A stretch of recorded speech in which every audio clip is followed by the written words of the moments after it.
Chittaranjan rail কর্তৃপক্ষের তরফে নেতাজি সুভাষচন্দ্র বসুর জন্মদিনের ছুটি বাতিল করে দেওয়ায় বাংলা পক্ষ তার বিরুদ্ধে তীব্র প্রতিবাদ জানায় এবং বিক্ষোভ প্রদর্শন করতে থাকে।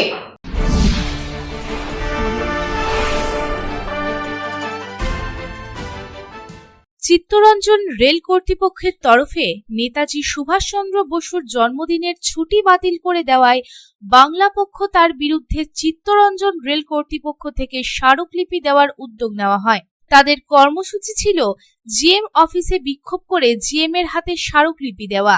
সেই অনুযায়ী বাংলা পক্ষের তরফে আগে থেকেই রেল কর্তৃপক্ষকে লিখিতভাবে জানিয়ে দেওয়া হয় এবং তাদের কর্মসূচি অনুযায়ী মঙ্গলবার সকাল থেকেই তারা জিএম অফিসের সামনে জমায়েত শুরু করে।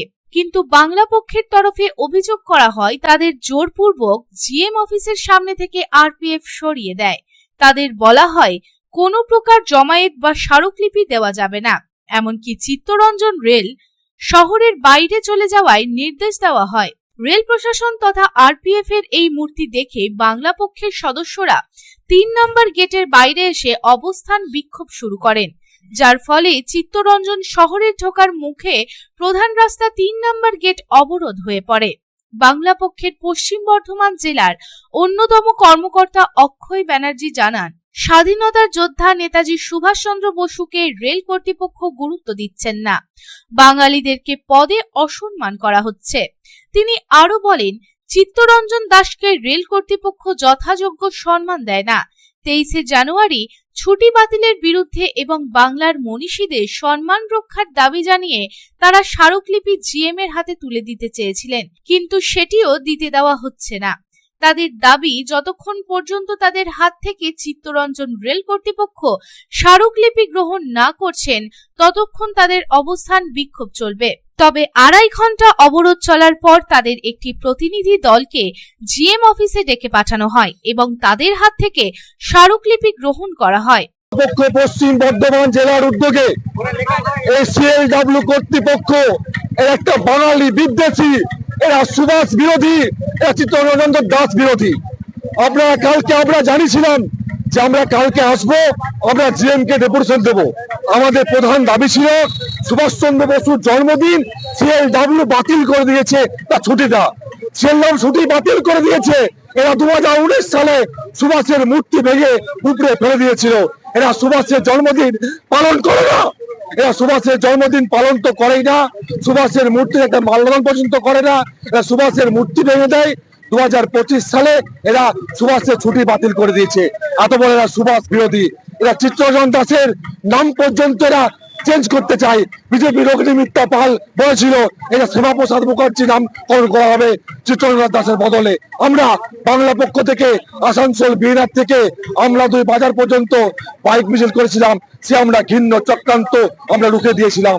তবে রেল কর্তৃপক্ষের তরফে ডেপুটি জেনারেল ম্যানেজার জানান, তারা কোনো ছুটি বাতিল করেননি, আগে যা ছিল এবারেও তাই আছে।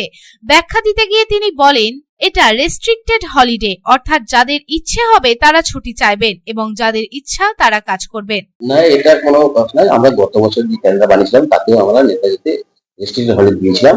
এবছরও সেই রেস্ট্রিক্টেড হলিডে দেওয়া আছে, মানে যার ইচ্ছা হবে সেই ছুটি নিতে পারে।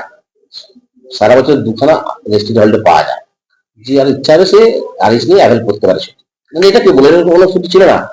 আগে গত বছর আরেক ছিল শিব আপনার ডানকুনি, ইলু ডানকুনিতে ওটা আপনার পেড হলিডে ছিল, ছুটি ছিল।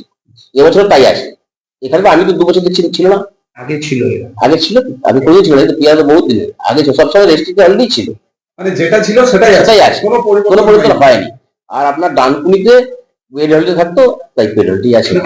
সেটা তো আমাদের পার্সোনাল ডিপার্টমেন্ট ইউনিয়নের সঙ্গে কথা বলেই আমাদেরকে ছুটি লিস্টটা দেয়। ছুটির লিস্ট আমরা বানাই না, আমরা শুধু প্রিন্টিং করি, সিপিআর এর কাজে প্রিন্টিং করা। কিন্তু যে ছুটির লিস্টটা ওটা পিসিপিও আমরা ইউনিয়নের সঙ্গে কথা বলে ওটা ফাইনাল করে আমাদের লিস্টটা দেয়। মনে রাখবেন, সুভাষচন্দ্র জন্মদিন যে বাতিল করেছে আর তীব্র প্রতিবাদ হবে। এসএলডব্লিউ কর্তৃপক্ষকে আমরা ভিতরে ঢুকতে দেব না। আজ আমরা শেষ থেকে ছাড়বো। কত আরপি বাচ্চা আসুক, নিয়ে আসুক, ওরা কতজনকে অ্যারেস্ট করুক, আমরা তৈরি আছি। আসানসোল থেকে সন্তোষ মণ্ডলের রিপোর্ট, পাবলিক টাইমস। কিছু পরম্পরা আর শেখা মায়ের থেকে চলে আসে মেয়ের কাছে।